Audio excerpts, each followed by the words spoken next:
Evening people, what's up? So tonight's Q&A is what signs and symptoms are common for people who are overdoing it in the gym. Now, this can be a common thing to end up overdoing it once you kind of get into a flow and so on. This can happen to many of us, often because we always get stuck in this idea that we need to be doing more in order to get more results. And sometimes that's not the case. Sometimes we need to kind of work in other areas, not necessarily more movement, more exercise, more training. We might actually have to look at other areas of our life, maybe diet, recovery and things like that, to compensate for the training we're already doing. But in terms of signs and symptoms that are common for those who are overdoing it, one of the first things is you may hit a plateau. So essentially what this means is you're training in the gym and you're getting results week on week on week, and then suddenly your results seem to stop.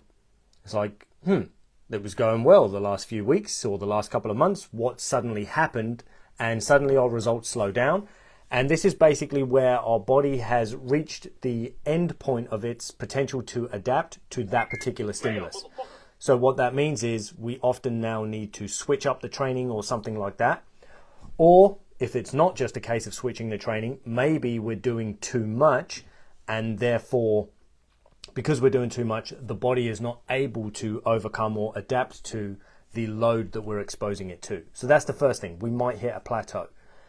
Now, another thing is, of course, an increase in general tiredness. Maybe you'll find that, again, you were going well and things were doing good, and then all of a sudden, over a period of time, you've just found yourself feeling more and more tired, and you just can't seem to lift it. Like, no matter what you seem to be doing elsewhere in your lifestyle, it doesn't seem to shift.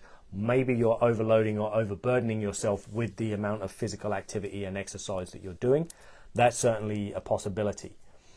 Now, in terms of, I keep looking over here because I keep looking back at the question to remind myself for some reason. But in terms of other signs and symptoms that we might want to look for, you could also expect that things like your resting heart rate will go up. You may even find that things like your stress or your ability to handle stress may decrease. You become a bit more anxious. You may be more reactive and snappy at people and things. And this is partly where, although there's things like tiredness and stuff that might be going on, it's also because your body is kind of being pushed into a fight or flight response. So where it prepares you to either fight or flight, you become more active. So certain things that wouldn't normally bother you may start to bother you more, even though they didn't seem to be a big deal. And in the moment when you think about them logically, they're still not really a big deal, but you find yourself overstimulated and overreacting to them.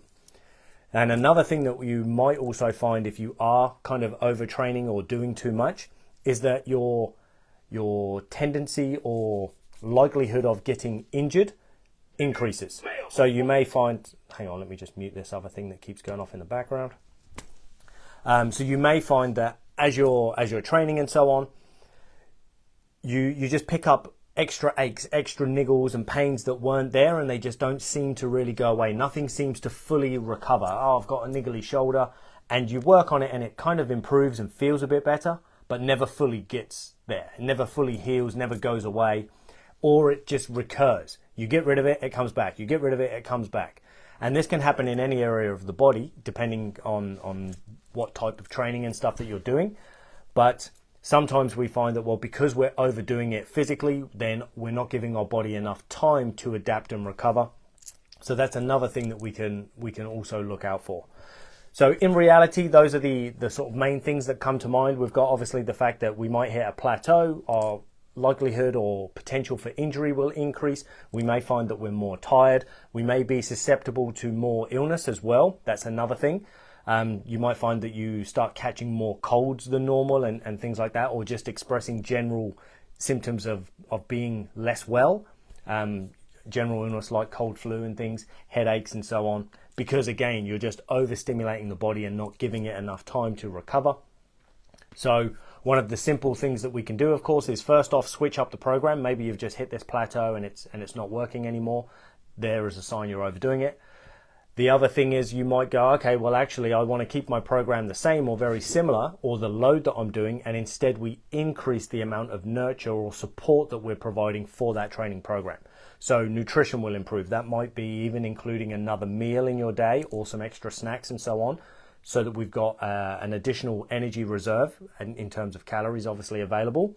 Or it may be that you need to work harder and refine your sleep and recovery protocols in order to, again, compensate for the amount of training that you're doing and the potential that you're actually overdoing it.